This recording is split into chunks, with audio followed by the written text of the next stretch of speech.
Assalomu alaykum hammaga, sizlar bilan Funded Trader kanali. Bugun Funded Next Futures planni ko'rib chiqamiz. Faqat Funded Next emas, yana boshqa bir ikkita Futures proplar bor. Yaxshigina o'shalarni ham ko'rib chiqamiz.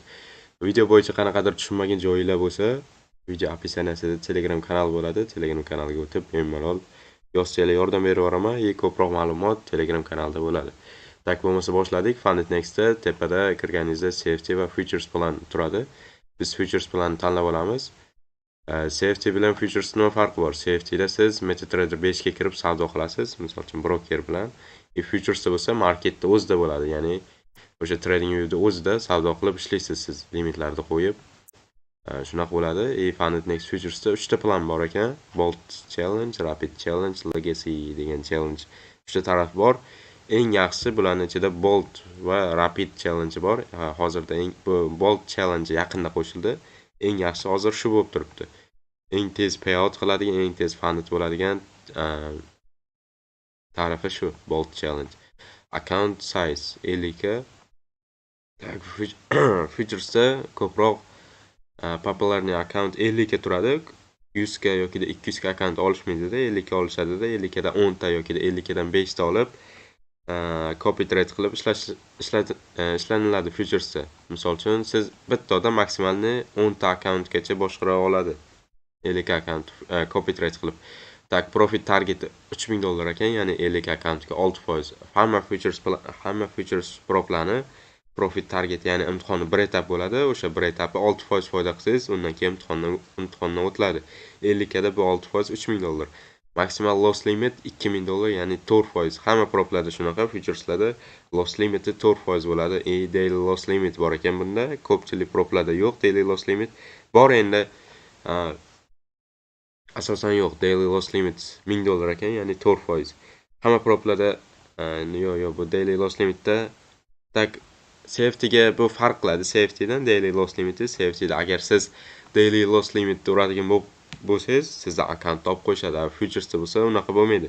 Siz daily loss limitni urib qo'ysangiz, bugun savdo qila olmaysiz, accountingiz pauza qilinadi.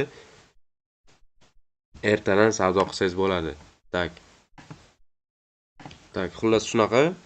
Daily loss limitni uradigan bo'lsangiz, prosta bugunga pauza qilinadi, ertada ya'ni savdoni boshlashingiz mumkin. CFDda bo'lsa, CFDda agar daily loss limit uradigan bo'lsangiz, account topib qo'yishadi. No activation fee, ya'ni ko'p proplarda shunaqa narsa bor. Siz boshlanishiga kam summa to'lov qilasiz. Misol uchun 50 accountga $50 yoki $70 to'lov qilganingizdan keyin siz accountni olib ishlaysiz va imtihondan o'ta olsangizgina funded qilish uchun, aktivlashtirish uchun yana qo'shimcha to'lov qilasiz.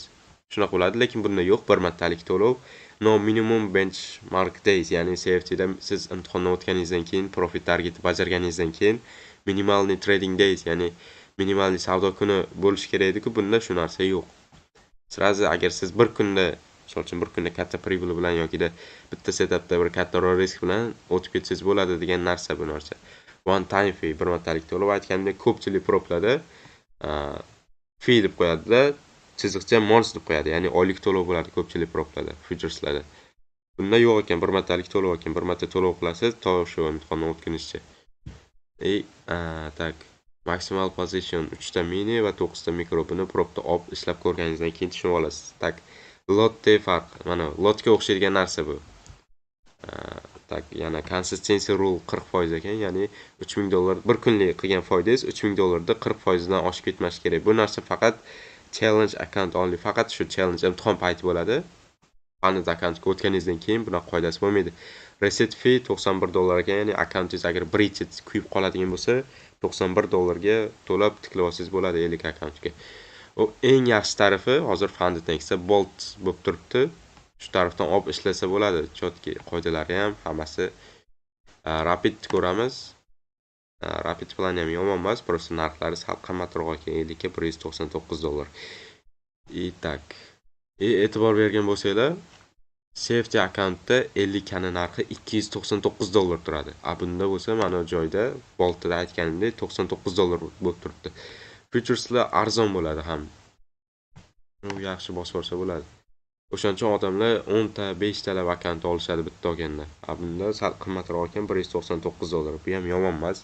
Profit targeti 50 account ko'rib chiqamiz faqat. Tak, profit targeti 6% ekan. Maximal loss limit $2000, ya'ni 4%. Daily loss limit yo'q. No activation fee yo'q.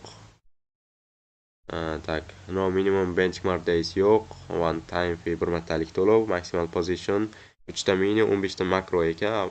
Boyaga ham yetadi boltdagi sizni ochishingizga, ishlashingizga bemalol. Bularga e'tibor bermash kerak. O'sha olganingizdan keyin propda ishlab tushunib olasiz. Maximal position funded next account. 5 ta mini, 25 ta mikro. Bir vaqt o'zida shuncha pozitsiyaga ushlab tursangiz bo'lar ekan. Consistency 40% ekan. Bunda ham adashmasam shu challenge payti bo'ladi. Reset fee $183 ekan, qayta tiklab olish. Legacy'ni ko'rish mayli.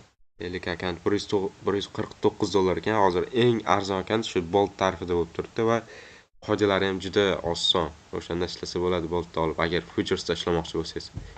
Tak, fee $149 ekan. Profit targeti 5%. Bunda 5% ekan. Loss limiti bo'lsa $2000, 4%. Daily loss limit yo'q, activation fee yo'q, one time bir martalik to'lov. 3 ta mini, 30 ta mikro, 5 ta mini, 50 ta mikro. Consistency rule 40% ekan. Bunda ham reset fee $137. Tak, eng yaxshi tarif Bolt bo'lib turibdi. Tak, bo'lmasa ko'rib chiqamiz TradingView'da. Menda futures account bor. Hop. Futureslarda oddiy mana Euro USD shunaqa shunaqa brokerlarda, Forex.com'ning brokeri bu. Pozitsiya ocha olmaysiz, misol uchun bundoq qilib buni bossangiz bo'lmaydi, ochmaydi. O'shaning uchun qidiruvga yozasiz. Futures degan bo'lim bor, o'sha futuresga o'tib, любой bittasiga kirsangiz bo'ladi. Misol uchun hozir futuresda Euro USD 6Y deb turadi mana. Misol uchun 6Y bu makromi shunday. Ma'nosi mini. Kichikroq, bu kattarog'i, bu kichikroq. Ikkalasi ham bir xil, faqat siz misol uchun bundan narx qimmatroq bo'ladi, bundan arzonroq bo'ladi. Shunaqa. Hop, kiramiz. Bu joyda misol uchun biz bayga pozitsiya ochmoqchimiz. Misol uchun analiz qildik va limitni shunda qo'yamiz. Bu joyda mana tepada turibdi. Create limit order deb shuni bitta bosib, bu joyda mana risklarni hisoblab beradi, xolasangiz chotki. Mana tak, xolasangiz riskda yokida foizda hisoblasangiz bo'ladi. Biz riskda hisoblaymiz. Shu joyga biz $225 risk qiladigan bo'lsak, risk balans yokida 0.5%. Men aytgandek bunisi makro, biz mikroga o'tamiz hozir.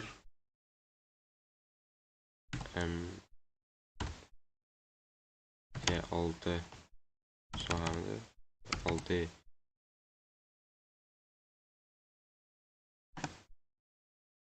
tak. Qulay taraf shu, grafikda o'zida savdo qilasiz. Bu joyda limitni ham o'zida qilsangiz bo'ladi. Misol uchun 0.45%, bizga $225 bo'ladi. Bundoq surib qo'ysangiz bo'ladi, take profit stop losslarni to'g'rilab. Shunisi qulay. Grafikda o'zida savdo qilasiz. Misol uchun CFD'da TradingView'da o'zida analiz qilib, MetaTrader 5 ga kirib, yana сделка ochishingiz kerak bo'ladi. U сделка ham grafik har xil bo'ladi. Ya'ni brokerda o'zini grafiki bo'ladi. Bunda bo'lsa marketda o'ziniki. Real market emas u. Hamma uchun bir xil grafik bo'ladi, hech qanaqa o'yinlar bo'lmaydi. Misol uchun TradingView'da siz stopingizni olgan, MetaTrader 5 ta olmagan, shunaqa narsalar bo'lmaydi. Qulay taraf shu, TradingView'da o'zida savdo qilasiz. Futuresda copy trade 6 ta, 10 tagacha akkaunt olsangiz bo'ladi. Misol uchun bittada 500 ga kapital. Chotga shunaqa ishlasangiz bo'ladi. Futuresda aytganimdek eng yaxshi tarifi Funded Next'da Bolt. Shu Boltdan olib ishlasangiz bo'ladi.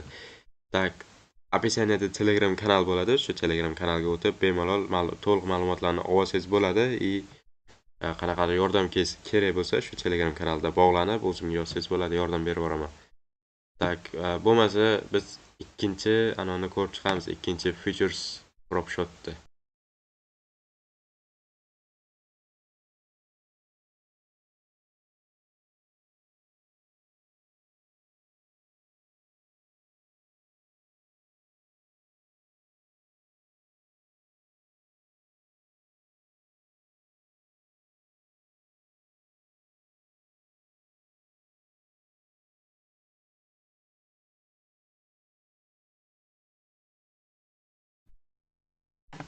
Tak, ikkinchi prop shot my funded futures MF4 deb yozsa o'zi chiqib keladi.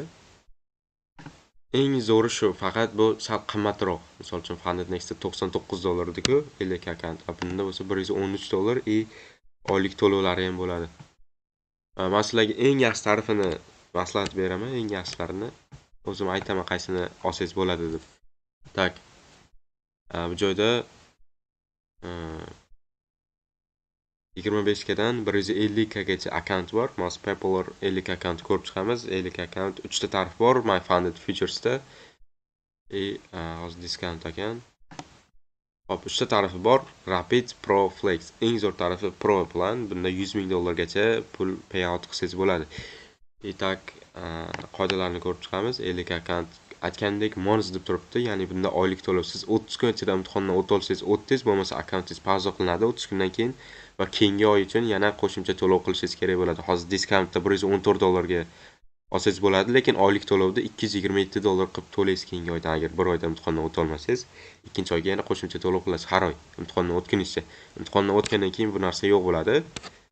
Bir martalik to'lov o'sha imtihondan o'tganingizdan keyin sirasi fundedga o'tadi, bemalol pul ishlab yursangiz bo'ladi. Tak, boya funded nextda men pul chiqarishda aytmayapman, pul chiqarish buffer yig'ishingiz kerak bo'ladi. Ya'ni 50 akkauntga 50 akkauntda 52,000 qilishingiz kerak va akkaunt 52,000 da qulflanadi va 52,000 dan u yog'iga qilgan foydangizni yechib olsangiz bo'ladi. Shunaqa narsa bo'ladi. Hamma featuresda shunaqa buffer $2,000 yig'asiz. Ya'ni prosatkasini yig'ib olasiz birinchi foyda qilib, o'sha joyda qulflanadi akkaunt. Misol uchun prosatkasi $2,000 bo'ladigan bo'lsa, 52,000 ga ko'tarib, undan keyin u yog'iga qilgan foydangizni bemalol yechib olsangiz bo'ladi. Tak, bunda pul yechish bebek ekan, ya'ni har 2 haftada pul yechishingiz bo'ladi. Profit targeti 6%, $3,000 ekan. Maximal position 3 ta kontrakt ochib olsangiz bo'ladi. Bir vaqtda, ya'ni bu degani 3 ta сделка ushlab tursangiz bo'ladi degani. Daily loss limit yo'q ekan. Maksimalniy drawdown $2,000, 4%. Funded next bilan bir xil bu ham. Va mana prosatkalar sirazi o'sha. Yana bir narsa, futureslarda prosatka trailing bo'lib hisoblanadi. Ya'ni siz maksimalni balans chiqqan cho'qqisidan hisoblanadi. Misol uchun, CFT'lardan xuddi shunaqa CFT'da bo'ladigan bo'lsa, CFT'da nima desa bo'ladi? Balansda o'zidan hisoblanardi. Misol uchun, maksimal loss limit $2,000 deydigan bo'lsa, 48,000 akkaunt tushiradigan bo'lsangiz, sizdan shotda olib qo'yish kerak CFT'larda misol uchun. Futureslarda unaqa bo'lmaydi. Agar siz 50,000 akkauntga 52,000 foyda qilib, yana o'sha $2,000 ni minus qilib qo'yadigan bo'lsangiz, akkauntingizda olib qo'yadi. Ya'ni balansingiz 52,000 ga chiqdi va o'sha 52,000 dan prosatka hisoblanadi, minus $2,000 bo'lib. Aytganimdek, balansda eng maksimalni chiqqan cho'qqisidan hisoblanadi prosatka. Hamma proplarda shunaqa futureslarda. Shunaqa trailing bo'lib hisoblanadi. Bu ham qiyin narsa emas, bemalol ishlasa bo'ladi trailingda ham. Juda oson. O'sha trailingda o'sha balansingiz вообще maksimal chiqqan cho'qqisidan sirasi hisoblab qo'ymaydi-da, prosatkasini kun oxirida hisoblanadi shu narsa. Reset fee $227 to'lov qilasiz agar akkauntingiz kuyib qoladigan bo'lsa. Scaling rule yo'q ekan, ya'ni akkauntda misol uchun CFT'larda scaling akkauntingiz o'sib boraveradi. Misol uchun qanchadir payout qilganingizdan keyin yoki qanchadir pribul qilganingizdan keyin akkauntingiz misol uchun 2x, 3x bo'lib ko'payaveradi CFT'larda. Lekin bularda yo'q ekan. Micro scaling bor, ya'ni pozitsiyalarni ko'paytirish bor. Funded consistency rule yo'q ekan. Tak, bunda ham yo'q. Pro planda ham yo'q consistency boya funded nextda bordi-ku, lekin bunda yo'q. Xohlagancha misol uchun bir kunda xohlasangiz imtihonni o'tib olishingiz mumkin. Aytgandek, bitta setup yoki bitta kattaroq risk bilan ishlaydigan bo'lsangiz, lekin maslahat berilmaydi, stabil ishlagan yaxshi baribir. Siz bu $2,000 prosatka bilan qanaqa ishlashingiz mumkin? Agar siz 1% risk bilan ishlaydigan bo'lsangiz, 4 ta stopdan keyin 4% dan keyin prosatkaga yaqinlashib prosatkani ushlab qo'yasiz. Agar 4 ta ketma-ket stop bo'ladigan bo'lsa, o'shaning uchun siz 0,5% risk bilan ishlaganingiz yaxshi. Futureslarda o'sha $2,000 prosatka bo'ladigan bo'lsa. Tak, eval consistency rule yo'q. Bunda consistency rule yo'q ekan. Shunisi yaxshi. Bo'lmasa rapid ko'rib chiqamiz. Rapid $126 ekan, 50 akkaunt. Daily payoutda Bunda har 2 haftada yetib olsangiz bo'lardi-ku. Bunda bo'lsa qilgan foydangiz bir kunda, har kunlik yetib olsangiz bo'lar ekan. Profit targeti 6%, maximal position 5 ta kontrakt, bir vaqtda o'zida 5 ta сделка degani bu. Bunda 3 ta kontrakt ekan. Daily loss limit yo'q, maksimal drawdown 4%, $2000 drawdown kun oxirida hisoblanadi. Prosatkasi preset fee $157, scaling rule, micro scaling, consistency rule yo'q bunda, funded real time. Prosatkani o'sha real time sirasi hisoblanar ekan, kun oxirida emas, sirasi. Так, Flex $107 ekan, oylik to'lov, bu ham hammasi payout frequency weekly, har haftada pullaysiz bo'lar ekan. Profit target 6%, maximal position 5 ta, daily loss limit yo'q ekan, ya'ni kunlik yo'qotish yo'q, maksimal drawdown prosatkasi 4% ekan, $2000 hammasi bir xil. Kun oxirida hisoblanadi, prosatkasi end of day. No activation fee yo'q, hammasida yo'q, mana ko'rib turibsiz. Boya aytganimdek, activation fee bu o'sha boshlanishiga kichik summa to'lov qilasiz, prop imtihondan o'ta olsangizgina keyin yana qo'shimcha to'lov qilib funded account olasiz. Bularda yo'q, activation fee yo'q. Uchta tarifda ham. Preset fee $107 ekan, scaling rule bor, micro scaling bor. Micro scaling in funded ham scaling qilsa bo'lar ekan, consistency rule yo'q, shuncha yaxshi. Drawdown kun oxirida hisoblanadi. Faqat bunda real time ekan. Tak, chotki eng yaxshi tarifi proplan ekan. Proplandan olib ishlasangiz bo'ladi. Agar cho'ntak ko'taradigan bo'lsa, ya'ni ishonsangiz imtihondan o'tishga, agar ishonmasangiz ham olsangiz bo'ladi. Prosta oylik to'lov har oy $114 dan to'lov qilasiz. Hozir bir martalik to'lov bilan shu Funded Next Bold tarifi yaxshi bo'lib turibdi. Eng yaxshisi shu bo'lib turibdi. Men sizlarga ikkita eng yaxshi propni maslahat berdim. My Funded Features'da 50 account proplanni и Funded Next'da Bold Challenge degan tarifini maslahat berdim. Qo'shimcha savolinglar bo'lsa yoki video bo'yicha qanaqadir tushunmovchilik bo'ladigan bo'lsa, videoni tagida, описаниеda Telegram kanal bo'ladi. Telegram kanaliga o'tib, bemalol yozsanglar, o'zim yordam berib boraman. Bo'lmasa videoni tugatdik.